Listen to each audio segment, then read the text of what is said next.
Sanibonani guys, igama ngiNqobile niphethela amazwibela e-homecoming ngangomhla ka-12 August. Guys, uzethu-ke umane wathi uzozibambela mathupha yena azenzele uphenyo lwakhe mayelana nokuthi kwenzakalani kuze kungafiki loya dokotela ukuzodedisa phela umaNkwanyana ngesikhathi esikwa. Hhayi-ke ushilo uShobane wathi uzomphelezela ngoba phela ey'ncengela ama-love backs ubhuti ngathi akakwazi ngempela ukuphila ngaphandle kwaZethu, uthi amfuna back empilweni yakhe. Lapho uZethu akasafuni ngisho ukuyizwa indaba yokuthi babuyelane, ufuna nje ukugeza igama lakhe kuphela.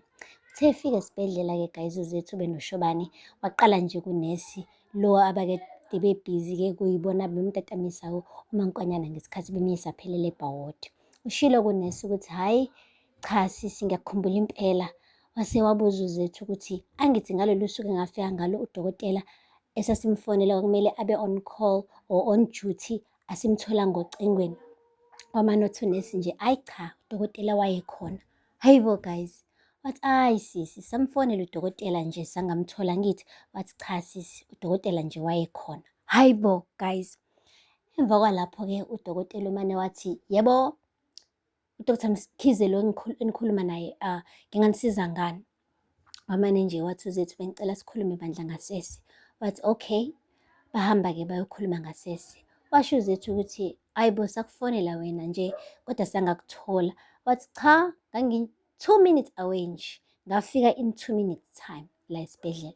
Wathi hawu ngeke akukwazi ngoba phela mina ngaze ngamtetisa umaNkwanyana kodwa wena wawungekho. Wathi cha ukuthi nje ifoni yami yayifelwe ibhetri kodwa nje hhayi ngathola enye ibhetri futhi ngagcina sengitholakalile ngafika la esibhedlela. Oh wena lo dokotela wey'manga he?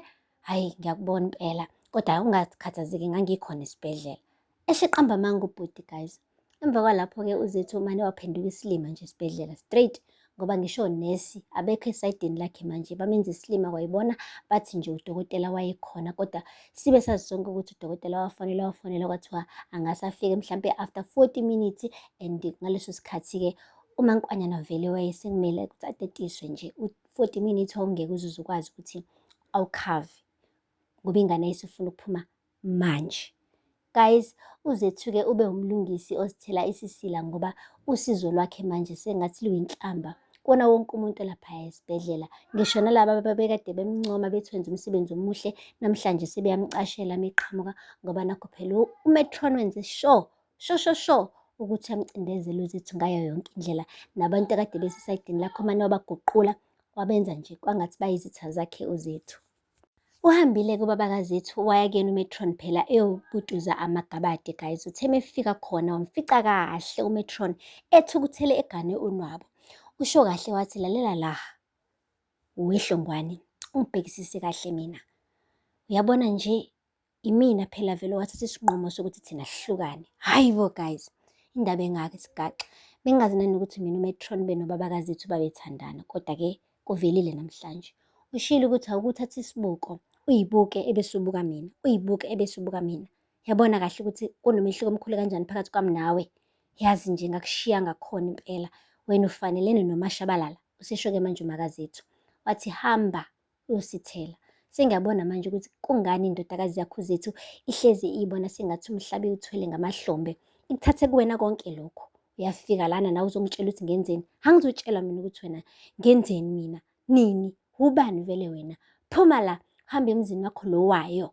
Hayibo guys, Matron wakhipha konke okungaphakathi kubonakala nje ukuthi uNtombo sengathi usenaso isikhwele sokuthi ubaba kaZethu wamane wagana uMashabalala esikhundleni sakhe.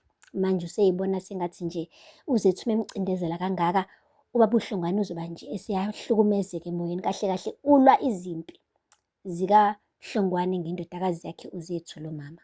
Guys, isigaxa.